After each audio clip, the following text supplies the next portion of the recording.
एक मालिक है और वो मालिक अपने नौकर से कहता है कि तू हर रोज मुझे 1 लीटर दूध गर्म करके पिलाएगा, ये तेरी ड्यूटी है।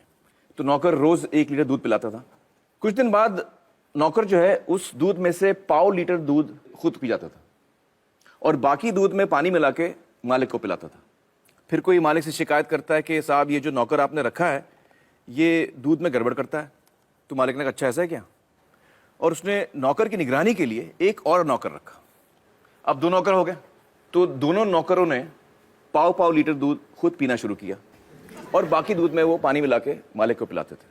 कुछ दिन बाद फिर मालिक को कुछ लोगों ने कहा कि आपके ये 2 नौकर जो हैं वो दूध में पानी मिला के पिला रहे हैं आपको। तो उसने कहा अच्छा ऐसा है। तो उसने एक और नौकर रखा, बोला इन दोनों पे निगरानी रखो। अब 3 नौकर हो गए, तो तीनों 1/4 लीटर दूध पीते थे, मालिक को 1/4 लीटर दूध में पानी मिला के पिलाते थे। मालिक की तबीयत भी थोड़ी कमजोर होने लगी, थोड़ा वीक हो गया वो। फिर किसी ने कहा कि आपका स्वास्थ्य बड़ा गड़बड़ हो गया है, आप तो बहुत कमजोर होते जा रहे हैं, ये नौकर आपके बड़ा गड़बड़ कर रहे हैं। तो उसने बोला अच्छा ऐसा हो रहा है क्या। तो उसने एक और नौकर रखा, बोला इन तीनों पे निगरानी रखो कि ऐसा ना हो। अब जब 4 नौकर रख लिए तो दूध तो 1 ही लीटर था। थोड़े दिन ठीक मिला, फिर चारों नौकर मिल गए और दूध पीने लग गए। अब मालिक को क्या पिलाएं। तो वो क्या करते थे कि जब मालिक सो जाता था तो जो दूध पे थोड़ी मलाई जमती है ना ऊपर, वो मलाई लेके मालिक की मूंछ पे लगा देते थे।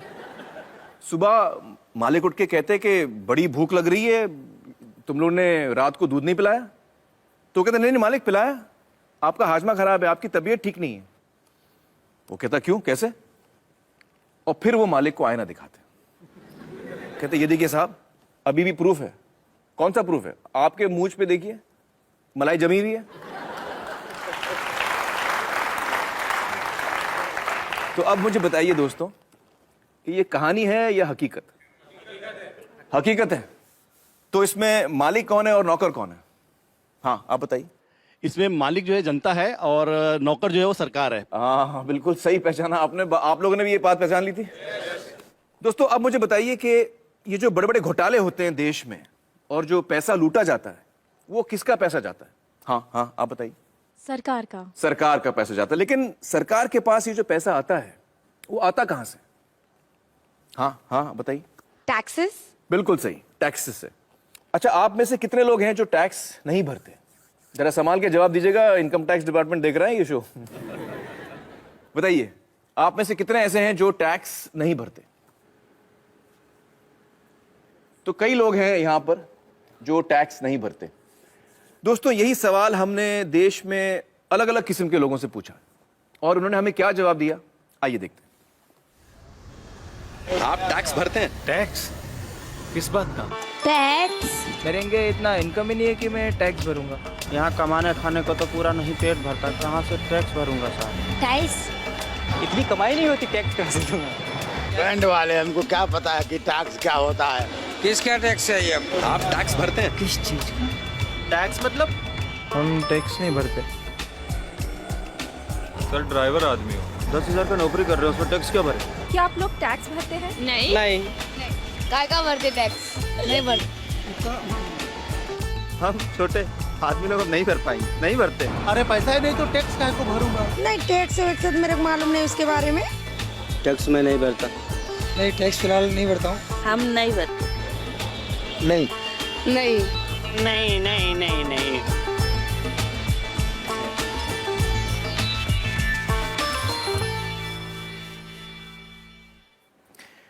दोस्तों हमारे साथ इस वक्त है यामिनी अय्यर जी, जो accountability initiative centre for policy research इस नाम की संस्था के साथ जुड़ी हुई हैं। यामिनी जी बहुत बहुत शुक्रिया हमारे साथ जुड़ने का। मुझे बताइए कि इन सारे लोगों का कहना है कि ये टैक्स नहीं भरते, ये बात कितनी सही है कितनी गलत है। बिल्कुल गलत। इस वीडियो में सारे लोगों ने टैक्स भरा है। कैसे। आमिर आप मुझे एक बात बताइए, आपके पास मोबाइल फोन तो होगा। जी। खरीदा था खुद। नहीं मैंने मैनेजर ने लिया था मेरे लिए। हाँ। यहाँ पे किसी ने तो अपना मोबाइल फोन खरीदा होगा। मोबाइल फोन के जो बक्से के पीछे वो पर्ची है उसको ध्यान से देखा था। उस पे क्या लिखा हुआ है, इंक्लूसिव ऑफ टैक्सेस। तो जब मोबाइल फोन खरीदा तो आपने भी टैक्स दिया, सभी ने टैक्स दिया और जब मोबाइल फोन का बिल भी भरते हैं तो उस पे भी टैक्स देते हैं। लेकिन हर आदमी तो मोबाइल फोन नहीं खरीद पाता। मोबाइल फोन को छोड़िए, अगर आप सोचें आपके रोज की जिंदगी में सुबह से लेकर शाम तक जिन सभी चीजों का आप प्रयोग करते हैं वो कहीं से आपने खरीदा तो टैक्स दिया, टूथपेस्ट खरीदा टैक्स भरा, ब्रश खरीदा टैक्स भरा, कोम खरीदा टैक्स भरा, खाने पीने की चीजों पर भी टैक्स पड़ता है। जो कुछ भी पैकेज से आपने खरीदा, चिप्स खरीदा, पैकेज नमक खरीदा या चीनी खरीदा, उस पे टैक्स, दाल खरीदी उस पे टैक्स, चाय की पत्ती उस पे टैक्स। तो हर चीज पे टैक्स लगता ही है। जब सभी ने कहा यहाँ पे कि उन्होंने टैक्स नहीं भरा, उनके मन में एक ही सोच था, मेरी आमदनी नहीं है या शायद कम है, जिसकी वजह से मैंने अपना इनकम टैक्स नहीं भरा। बट असल में दो टाइप के टैक्स होते हैं, एक डायरेक्ट टैक्स जिसका एक उदाहरण है हमारा इनकम टैक्स, और दूसरा इनडायरेक्ट टैक्स। और अगर इन आंकड़ों को ध्यान से देखोगे तो पता लगेगा कि ये जो 1/3 टैक्स केवल ही वो है जो हमारी डायरेक्टली इनकम टैक्स वगैरह से सरकार में आपका पैसा पहुंचता है। जी जी जी। बाकी जो टैक्स है, जो बड़ा हिस्सा है वो अपने इनडायरेक्ट टैक्स से आता है। जो चीजें हम खरीदते हैं सबसे ज्यादा वहां से आता तो है। 2/3 वहां से आता है। बिल्कुल, सुबह से लेकर शाम तक टैक्स भरते रहते हैं हम। तो इसका मतलब ये हुआ कि हर हिंदुस्तानी, चाहे वो गरीब आदमी हो अमीर आदमी हो, टैक्स भरता है। बहुत बहुत शुक्रिया यामिनी जी हमसे बातचीत करने का। Thank you so much. Thank you. तो दोस्तों अब मैं दोबारा आपसे पूछना चाहता हूं कि जब देश में कोई घोटाला होता है और कोई भ्रष्ट नेता या भ्रष्ट अधिकारी सरकार का पैसा लूटता है तो वो असल में किसका पैसा होता है? हम सब का पैसा जाता है, हम सब का जाता है। बिल्कुल सही। मुझे अक्सर ताज्जुब होता है दोस्तों कि जब भी कोई घोटाले की खबर आती है तो मैं देखता हूं कि लोग बड़ा मजा लेकर उसकी बातें करते हैं, हंसते भी हैं कि यार वो 10,000 करोड़ उड़ा के ले गया, कोई 20,000 करोड़ उड़ा के ले गया। इस दफा जब आप कोई घोटाले की खबर पढ़ें तो ये जानकर पढ़ें कि किसी ने हमारे रोज की मेहनत की कमाई का पैसा लूटा है। अच्छा मुझे बताइए कि यहां पर कौन कौन है जिनकी पर्सनल वेल्थ यानी खुद की संपत्ति 10 लाख से ज्यादा है? आप हैं 1 2 3 4 5 6 लोग हैं। तो बहुत ही कम लोग हैं यहां जिनको लगता है कि उनकी संपत्ति 10 लाख से ज्यादा है। चलिए दोस्तों अब हम अपने अगले मेहमान से मिलते हैं, श्री शुभ्रत दास, जो centre for budget and governance accountability इस नाम की संस्था के साथ काम करते हैं। आइए शुभ्रत जी। हमने शुभ्रत जी को जिम्मेदारी दी थी कि ये हमें बताएं कि हमारे देश की संपत्ति यानी हमारी नेशनल वेल्थ कितनी है। बताइए शुभ्रत जी, आपके खोज में क्या सामने आया? आमिर, आपने हमें समय बहुत कम दिया, इसलिए ये आकलन हम लोग पूरा तो नहीं कर पाए हैं। जी। फिर भी 2 बड़े चीज़ों का आकलन हमने किया है। जी। एक है हाइड्रोकार्बन रिजर्व्स, जी, जिसमें आता है क्रूड ऑयल, नेचुरल गैस, कोल और लिग्नाइट, मतलब कच्चा तेल, कोयला वगैरह। और दूसरा है अदर मिनरल रिसोर्सेज, मतलब खनिज भंडार। कुछ 84-85 अलग अलग तरह के मिनरल रिसोर्सेज हैं, जिसका लगभग आधा हम लोगों ने इस एस्टिमेशन में कवर कर लिया है। आधा ही किया आपने? जी। मतलब जो मैंने आपको काम दिया था वो आप पूरा नहीं कर पाए? उतना ही डेटा मिल रहा है। मैं समझ सकता हूं, मजाक कर रहा हूं मैं। पूरे देश की संपत्ति का अंदाजा लगाने चलें तो उसमें बहुत वक्त लग सकता है। बिल्कुल सही कह रहे हैं आप। और इस वक्त में आप सिर्फ 1.5 चीजों का अंदाजा लगा पाए। बिल्कुल। तो आपके इस अंदाजे में क्या सामने आया? आंकड़ा क्या है आप मुझे बताइए। मैं यहाँ आंकड़ा पर लिखूंगा। काफी बड़ा है, 5,000। 5,000 उससे लिखता हूं। शुरू कीजिए। अब मैं जब तक आपको ना रोकूं आप उसमें और 0 ऐड करते जाइए। जब तक ना रोकें आप? जी। अच्छा,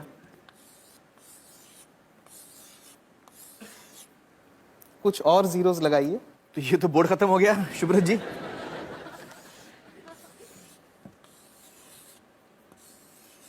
और लगाइए। और लगाओ जी, थोड़ा और, एक और है? एक और। आप सच कह रहे हैं? जी, बस एक और। एक और? जी, एक और लगा दीजिए बस। तो ये कितना बड़ा आंकड़ा है मुझे बताइए आप। ये है 5,000 लाख करोड़ रुपए। 5,000 लाख? 5,000 लाख करोड़ रुपए? 5,000 लाख करोड़ रुपए। मुझे अभी तक समझ में नहीं आ रही है कितना बड़ा फिगर है। अच्छा हमें बताइए कि हमारे देश की जो आबादी है वो करीबन 120 करोड़ की है। तो अगर हम इस आंकड़े को 120 करोड़ लोगों में बांटें तो उसका मूल्य कितना होता है? 40 लाख रुपए। 40 लाख। जी। तो इस वक्त हम आराम से कह सकते हैं कि हम सब 40 लाख के मालिक हैं अपनी अपनी जगह पर, जब हमने सिर्फ 1.5 चीजों का अंदाजा लगाया। चलिए, बहुत बहुत शुक्रिया शुभ्रत जी, हमसे बातचीत करने का। Thank you so much. दोस्तों, शुभ्रत, अब आप समझ रहे हैं कि आपकी, हम सब की संपत्ति कम से कम 40 लाख है, और 40 लाख तो सिर्फ 2 बल्कि 1.5 चीजों के अंदाजे पे। अगर हम देश भर की संपत्ति का अंदाजा लगाएं, जिसमें करोड़ों एकड़ जमीन है सरकार के हाथ में, पब्लिक सेक्टर की जो कंपनीज हैं, स्पेक्ट्रम है, और भी बहुत सारी चीजें हैं, इन सब का अगर हम अंदाजा लगाएं, तो मैं इकोनॉमिस्ट तो नहीं हूं, लेकिन हो सकता है कि हम सब इस देश में करोड़पति हों। बच्चा, बूढ़ा, हर इंसान, हम सब करोड़पति हैं। दोस्तों, अब हमें समझ में आ गया कि हमारा देश गरीब तो नहीं है, लेकिन फिर भी जनता इतनी बदहाली में क्यों है?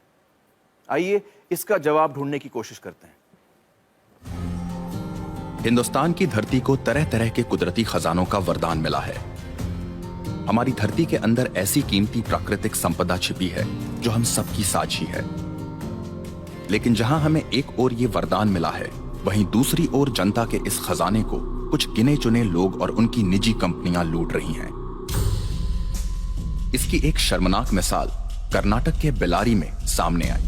प्राकृतिक संपदा से समृद्ध दक्षिण भारत के इस खूबसूरत इलाके का आज ये हश्र कर दिया गया है। बेल्लारी के पहाड़ों से बेहतरीन क्वालिटी का कच्चा लोहा निकलता था। कुछ प्राइवेट कंपनियों ने अवैध तरीके से खनन का पूरा कारोबार अपने हाथों में ले लिया। मुनाफा बढ़ाने के लिए कई गैर कानूनी हथकंडे अपनाए गए। इस घोटाले की जांच कर्नाटक के तत्कालीन लोकायुक्त जस्टिस संतोष हेगड़े ने की। उनकी जांच में यह बात निकलकर सामने आई कि किस तरह से देश की संपत्ति को लूटा गया। कहीं प्रतिबंधित इलाकों में खनन हुआ, कहीं बिना अनुमति के जंगलों को उजाड़ दिया गया, और कहीं तय सीमा से कहीं ज्यादा खनन किया गया। उनकी रिपोर्ट के अनुसार इस घोटाले से जो नुकसान देश को हुआ, उसकी कीमत है 16,000 करोड़ रुपए। सार्वजनिक संपत्ति को निजी स्वार्थ के लिए हड़पने के इस तरह के कई मामलों को काफी नजदीक से देखा है जस्टिस संतोष हेगड़े ने। Thank you so much for joining us justice Hegde.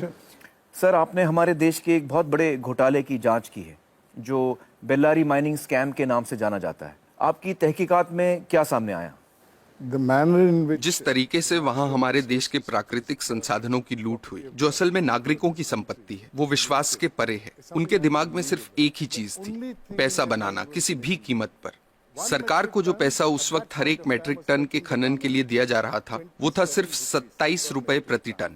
और उसी एक टन के लिए एक्सपोर्टर्स माल कहाँ भेज रहे हैं, कितनी दूर भेज रहे हैं, उसके हिसाब से 6 से 7 हजार रुपए कमा रहे थे। ओ बाप रे। जब वो लोग इस काम में उतरे, तब कुछ नहीं था उनके पास, पर देखते ही देखते 2-2, 3-3 हेलीकॉप्टर, हवाई जहाज, उनके उड़ने के लिए रनवे, सब कुछ बना लिया उन्होंने। सोने के सिंहासन बना लिए उन्होंने अपने लिए। मैंने जो अपनी रिपोर्ट दी थी, उसमें क्या सामने आया कि कर्नाटक के 3 मुख्यमंत्री दोषी पाए गए। उसमें वो मुख्यमंत्री भी शामिल थे जो उस वक्त सत्ता में थे। 9 और मंत्री भी दोषी पाए गए थे। उसके अलावा 797 अधिकारी, जिसमें 14 IAS अफसर थे, कर्नाटक एडमिनिस्ट्रेटिव सर्विस के अफसर थे, और कई और विभागों के अफसर, सब शामिल थे। मतलब लगभग पूरा प्रशासन इसमें शामिल था। मुझे लगता है कि हम सब के लिए एक बात समझना बहुत जरूरी है, खासतौर से जो नौजवान यहाँ बैठे हैं, कि जिस तरफ हम जा रहे हैं, अगर हम इस बर्बादी को यहीं नहीं रोकेंगे, इस पर अंकुश नहीं लगाएंगे, तो हम बहुत मुश्किल में फंस जाएंगे। देखिए, 1950 के दशक में एक घोटाला हुआ था, जीप स्कैम। उसमें देश को 52 लाख रुपयों का नुकसान हुआ। उस वक्त के हिसाब से एक बड़ी रकम थी, पर फिर भी आप देखिए कि 52 लाख में कितने जीरो होते हैं। और भी कई घोटाले थे। LIC में मुंद्रा घोटाला, भारत बैंक का डालमिया घोटाला, नगर वाला स्कैम सेंट्रल बैंक में। हर साल घोटाले होते थे।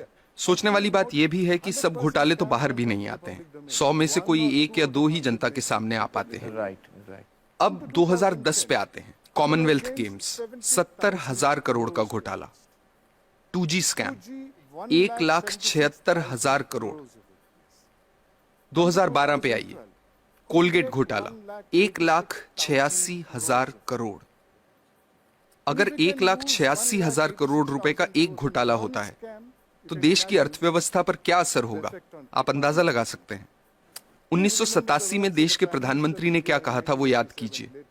स्वर्गीय राजीव गांधी ने कहा था कि सरकार 1 रुपया गरीबों के लिए खर्चती है तो उसमें से सिर्फ 15 पैसे ही उन तक पहुंचते हैं। कुछ वक्त पहले कर्नाटक में हमने पढ़ा कि गरीबों को 1 रुपए किलो चावल देने की घोषणा हुई है, जिसके लिए सरकार एक मोटी रकम खर्च कर रही है। कुछ हफ्ते ही बीते थे कि अखबारों में ये रिपोर्ट्स आनी शुरू हो गईं कि जो पैसा गरीबों को 1 रुपए के हिसाब से चावल देने के लिए खर्चा जा रहा है, उससे जो चावल खरीदा जाता है वो या तो एकदम सड़ा हुआ होता है, या जहां अच्छे चावल की खरीद हुई है वहां उसे गोदामों से चुरा चुरा के प्राइवेट लोगों को दे दिया गया है। इस तरीके से पैसे की लूट हो रही है। कैसे बच पाएंगे हम? सर, इस तरह के घोटालों का, भ्रष्टाचार का आम लोगों की जिंदगी पर कैसे असर पड़ता है? आप अपने रोजमर्रा के खर्चों को देखिए। पिछले साल के मुकाबले इस साल कितनी महंगाई है, क्योंकि जो पैसा देश के विकास के लिए रखा गया है, जिसे देश की प्रगति के लिए इस्तेमाल में लाना चाहिए, वो पैसा 85% चुरा लिया जाता है। देश के प्रधानमंत्री ने कहा था, मैं नहीं कह रहा, मेरे अंदाजे से तो अगर 1988 में 1 रुपए में 15 पैसे ही सही जगह पर पहुंचते थे, तो आज 5 रुपयों में से 15 पैसे पहुंचेंगे। ये हो रही है हमारी तरक्की। हम लोग, आप हेल्थ केयर को लीजिए, सरकारी अस्पतालों को काफी नजदीक से मैंने देखा है कि वहां क्या हो रहा है। मैं आपको एक मिसाल देता हूं। 2010 में एक गांव की महिला डिलीवरी के लिए सरकारी अस्पताल आई, उससे पैसे मांगे गए, उसके पास पैसे नहीं थे। अस्पताल ने साफ इनकार कर दिया। महिला के साथ जो व्यक्ति था वो पैसों का इंतजाम करने गांव भागा।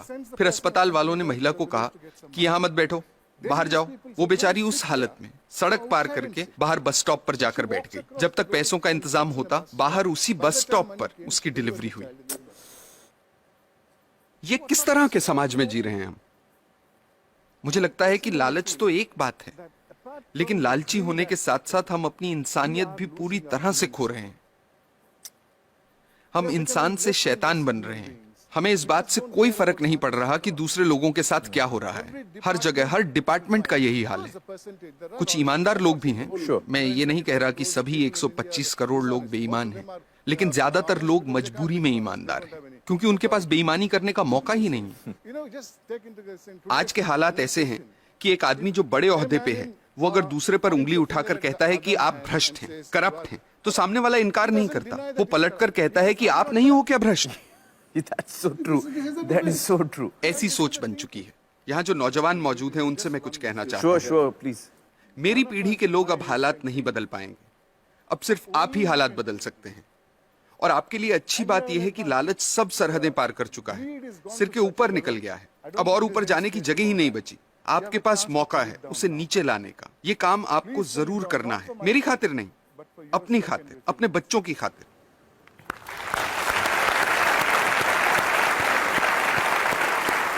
सर, हमें सख्त जरूरत है आप जैसे लोगों की जो हमारे लोकतंत्र को बचा के रख सकें। बहुत बहुत शुक्रिया हमारे साथ बातचीत करने का। Thank you so much sir. दोस्तों, सोचने की बात है कि जिनके हाथों में हम अपनी संपत्ति की चाबी दे रहे हैं, वो हमारी संपत्ति को कैसे लूट रहे हैं। आपको याद होगा मेरी मालिक और नौकर वाली कहानी।